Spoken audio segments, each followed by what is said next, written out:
En este vídeo vamos a hablar de la Inquisición y sobre todo nos vamos a centrar en la española. Cuando oímos la palabra Inquisición, inmediatamente pensamos en muertes, torturas, fanatismo, intolerancia, control y miedo. Estas características indudablemente existieron y por ello se ha tendido a explicar este fenómeno desde un punto de vista un tanto sensacionalista y muchas veces deformado.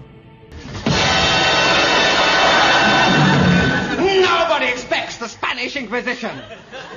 Our chief weapon is surprise. Surprise and fear. Fear and surprise. Our two weapons are fear and surprise and ruthless efficiency. Our three weapons are fear and surprise and ruthless efficiency and an almost fanatical devotion to the Pope. Amongst our weapons. En este vídeo vamos a desmentir una serie de tópicos comúnmente aceptados, la mayoría de las veces por bombardeo de información errónea. Al final del vídeo incluiremos una pequeña bibliografía para quien quiera abordar este tema desde un enfoque riguroso. La Inquisición Española o Tribunal del Santo Oficio fue una institución que se creó en 1478 por los Reyes Católicos para mantener la unidad religiosa dentro de sus reinos y luchar contra la apostasía y más tarde contra la herejía, es decir, contra cualquier desviación de la fe verdadera. Tuvo una vida de unos 350 años. A finales del siglo XVIII, la Inquisición entró en un periodo de decadencia, convirtiéndose en una antigualla que navegaba en contra de los vientos liberales que soplaban y finalmente murió de vejez en el siglo XIX. La institución inquisitorial, sin embargo, no es un invento español como mucha gente piensa, pero inevitablemente la gente la asocia con España. Esto tiene una explicación, como veremos después, y forma parte de la leyenda negra española. La Inquisición nace en Francia. El catarismo es la doctrina de los cátaros, o albigenses, llamados así por la ciudad de Albi, un movimiento religioso de carácter gnóstico que se extendió por Europa occidental a mediados del siglo X y logró arraigar hacia el siglo XII. Tenía influencias del maniqueísmo con sus dos fuerzas opuestas, el bien y el mal, representadas por la dualidad Jesús-Satanás. La Iglesia Católica consideró la doctrina de los cátaros como herética. Nace así la Inquisición medieval establecida en 1184 mediante bula papal, como un instrumento para acabar con la herejía cátara. Frente a la creciente influencia y extensión de los cátaros, la Iglesia terminó por invocar el apoyo de la Corona de Francia para lograr su erradicación violenta a partir de 1209 mediante la Cruzada Albigense. La Inquisición fracasó porque no dependía de una autoridad central, sino que era administrada por los obispos locales. Por ello, el Papa Gregorio IX creó en 1231 la Inquisición Pontificia o Inquisición Papal, dirigida por él mismo confiando la empresa a la Orden Mendicante de los Dominicos, fundada por Santo Domingo de Guzmán. La Inquisición Pontificia funcionó sobre todo en el sur de Francia y en el norte de Italia. En España existió en la Corona de Aragón, pero no en la de Castilla. ¿Cómo nació la Inquisición española? Remontémonos siglos atrás antes de que los Reyes Católicos creasen el Tribunal del Santo Oficio. Durante siglos en la Edad Media se había producido en los reinos de la península ibérica una convivencia relativamente pacífica, aunque no exenta de incidentes, entre cristianos, musulmanes y judíos. Los judíos eran un grupo minoritario. A finales del siglo XIV hubo en algunos lugares de España una ola de violencia antijudía debido a las envidias que despertaban. Los judíos sirvieron como chivo expiatorio para canalizar el descontento de una sociedad que pasaba hambre y veía con celo cómo la clase judía prosperaba, entre otras cosas con el comercio y los préstamos con interés. Fueron especialmente cruentas las matanzas del año 1391 en ciudades como Sevilla, Valencia, Barcelona o Córdoba. Por ello, durante el siglo XV se va a producir una conversión forzosa de estos al cristianismo para escapar de la muerte. Los cristianos viejos, los de toda la vida, sospecharon que muchas de estas conversiones no eran sinceras. Para descubrir y acabar con los falsos conversos, los Reyes Católicos decidieron que se introdujera la Inquisición en Castilla y el Papa dio su consentimiento en 1478 mediante la promulgación de una bula. Años más tarde la institución también se estableció en la Corona de Aragón. El primer auto de fe se celebró en Sevilla en 1481, donde fueron quemadas 6 personas en la hoguera. La máquina inquisitorial se puso a rodar con fuerza. Entre las víctimas del primer año estaba Diego Susón, un judeo converso que amasaba una gran fortuna y, según un relato, planeaba una sublevación contra el Santo Oficio. Naturalmente, la fortuna de los supuestos judaizantes era confiscada y pasaba a manos de la Iglesia. ¿Qué eran los autos de fe? Un auto de fe era un acto público organizado por la Inquisición. Lo que comenzó como un acto religioso para expiar pecados y repartir justicia sin mucha pompa, acabó siendo un espectáculo popular más o menos parecido a una verbena o a una corrida de toros. Los autos de fe fueron ganando en solemnidad y duración. la gente acudía en tropel a verlos. También acabó acudiendo incluso el mismo rey. Hoy en día la Inquisición está muy mal vista, pero en esa época los autos de fe eran extraordinariamente populares, sobre todo en el siglo XVI. En realidad no se ejecutaba a nadie en el acto en sí, sino que los condenados a muerte que comparecían ataviados con el tradicional San Benito eran entregados al brazo secular encargados de ejecutar la sentencia en un lugar cercano por la tarde o la noche, sin teatralidad ceremonial y sin la presencia de las autoridades. Eran montados sobre asnos y conducidos al fuego. Los que lograban escapar de la hoguera por haber huido o haber muerto durante los interrogatorios eran quemados en efigie, es decir, a través de un muñeco del tamaño de un ser humano que los representaba. Conforme iban aumentando el número de inquisidores, se hizo necesaria la designación de un inquisidor general para la corona de Castilla y Aragón que coordinase la actuación del organismo. En 1483 se nombró para este cargo al dominico Fray Tomás de Torquemada. Con la creación de este puesto se centralizaba la dirección del Santo Oficio en una persona. El nombramiento correspondía al Papa, aunque eran los reyes en la práctica quienes proponían el nombre. El problema de los judíos no se arregló con la Inquisición, sino más bien se agravó. Finalmente, en 1492, los reyes católicos decretaron la expulsión de los judíos de España mediante el Edicto de Granada con la finalidad, según el decreto, de impedir que siguieran influyendo en los judeoconversos que abrazaron el cristianismo, llamados cristianos nuevos. Otros países de Europa como Francia e Inglaterra habían realizado expulsiones parecidas. Las razones no solo fueron religiosas. También hubo un intento de restablecer el orden social.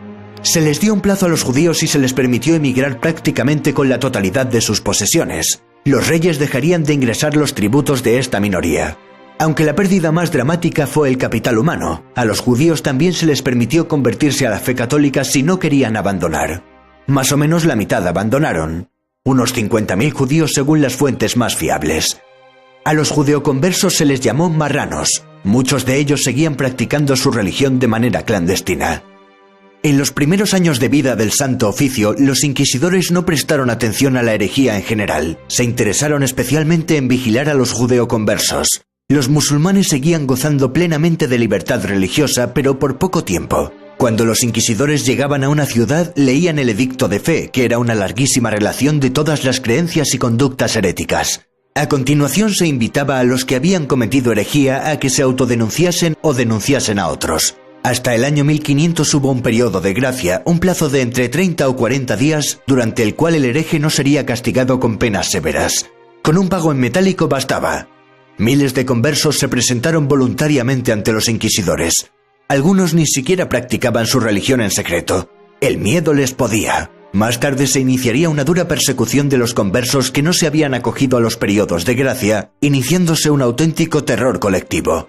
La mayor actividad del Santo Oficio se concentró en los primeros años, donde se realizaron auténticas tropelías sin pruebas convincentes, con testimonios muchas veces inconsistentes basados en rumores. Aunque hay que decir que la gran mayoría de los encausados en 350 años de Santo Oficio lograría salvar la vida. Menos de un 2% moriría en la hoguera. Desde luego, la cifra total de ejecuciones dista mucho de la que suele rondar en el imaginario colectivo. La Inquisición no mató a decenas de millones de personas. Ni siquiera a millones.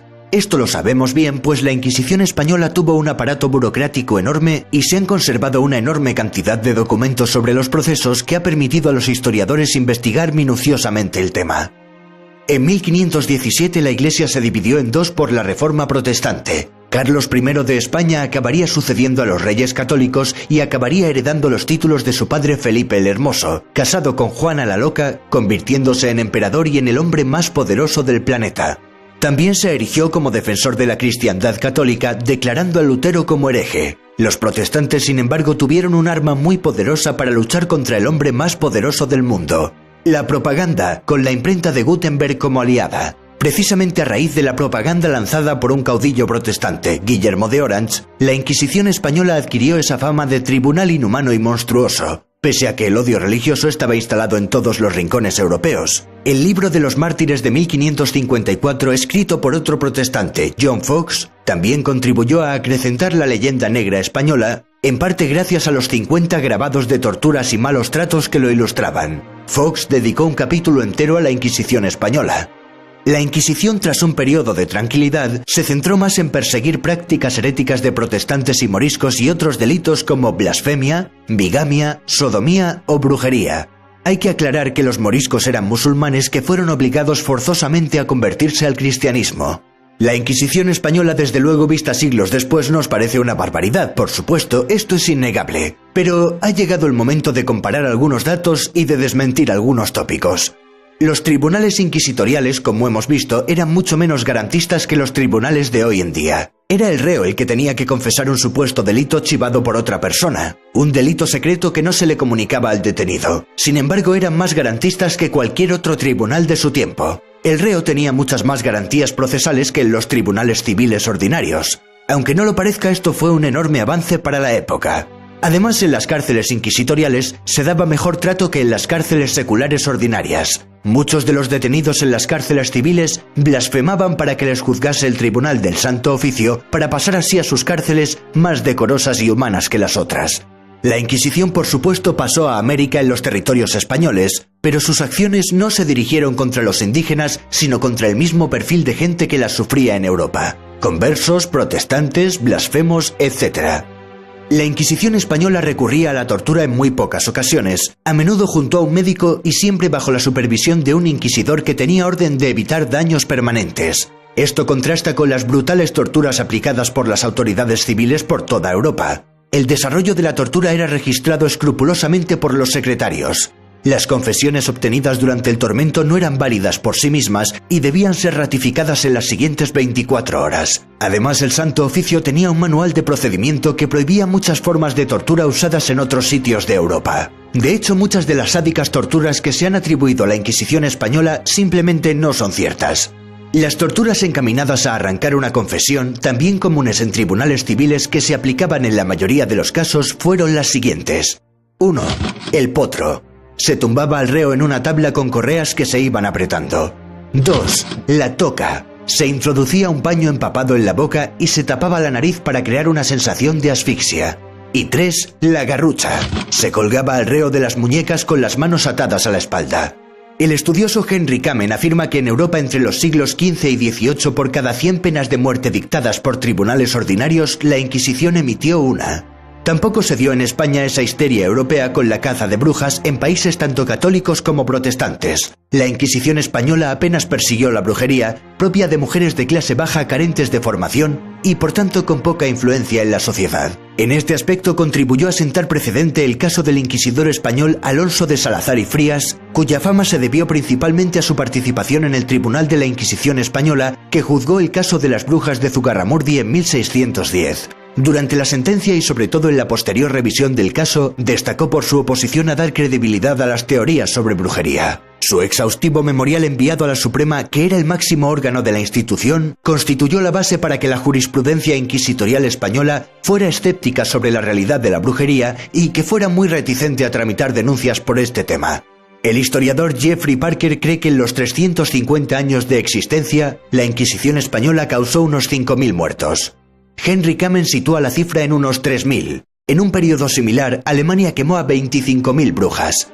Y en toda Europa se quemaron unas 50.000. Sin embargo, la Inquisición española solo quemó a 59 mujeres por brujería. Los protestantes se dedicaron a difamar a los católicos y en especial a los españoles con su malvada y temible Inquisición, mientras ellos quemaban a mujeres acusadas de brujería a un ritmo vertiginoso. La intolerancia del protestantismo no fue menos tiránica que aquella que se le achaca al catolicismo. De hecho, el terror protestante, como acabamos de ver, fue mucho más violento y se cobró muchas más víctimas. Para terminar, hay que hablar que el Tribunal de la Santa Inquisición no fue solo español. Ya hemos hablado de la Inquisición medieval francesa para combatir a los cátaros. También durante la Edad Moderna surgirían en Portugal y en Italia la Inquisición portuguesa y la romana. La romana es famosa por condenar a la hoguera a Giordano Bruno y por investigar a Galileo Galilei por sus teorías, aunque a Galileo nunca le llegaron a condenar a muerte como mucha gente piensa. La Inquisición fue terrible, sin duda, pero no tanto como les hubiese gustado a los rivales de España.